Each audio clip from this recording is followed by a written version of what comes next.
So, nakalagay dito, welcome to Exception Nail. Tapos, services, about us, ganun. Pag pinindot yung services, lalabas. Una, halimbawa, pinili is manicure. So, ito, lalabas yung kamay. Tapos, wala pa to. Wala pa tong part na to. Ang lalabas muna is yung dito, imbis na itong nakalagay, ang lalabas dyan is choose your skin tone. And then, may mga choices of skin tone dito, tapos pipili yung customer. Halimbawa, ito yung napili ng customer. Pagkapili niya, lalabas na to. Sakalang lalabas to. Tapos, ang nakalagay dito is choose your polish. Ang nakalagay dito is by the type or color, and ang nakalagay dito is by the brand. Pag click to, lalabas yung type or color. Chrome, Scaraby, Magnetic, Glitter, Matte, Metal, Urban Black, Blue and Green, Brown and Nude, Purple, etc.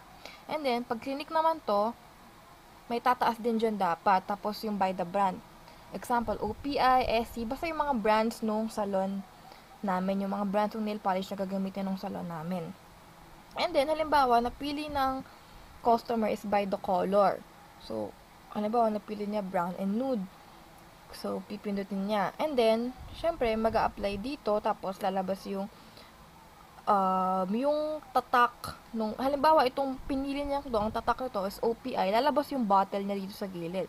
And then, sa ibabaw, dito, may nakasingit dapat na brand name, and then sa ilalim, may nakasingit kung may plus 50 or 0 lang, or may plus 20, may additional, kasi may ibang brands na nangangailangan ng additional cost.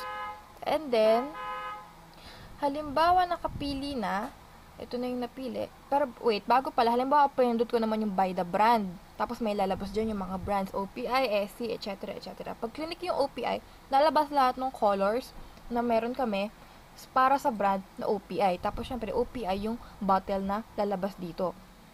And then, halimbawa tapos yung customer pumili, syempre, kailangan na naman pumili ng top coat.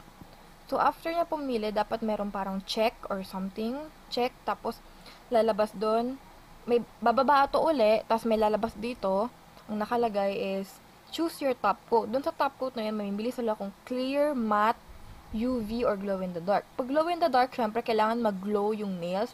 Kunyari, kasi ganun pag sa madilim. And then, pag UV, wala lang. Pag clear, wala lang din. Pag matte, kailangan yung texture niya magiging ganito. Magmamat yung texture niya dapat. And then, after nun, kailangan dito, merong price, tapos magko-compute niya. Halimbawa, pinili ng customer ito.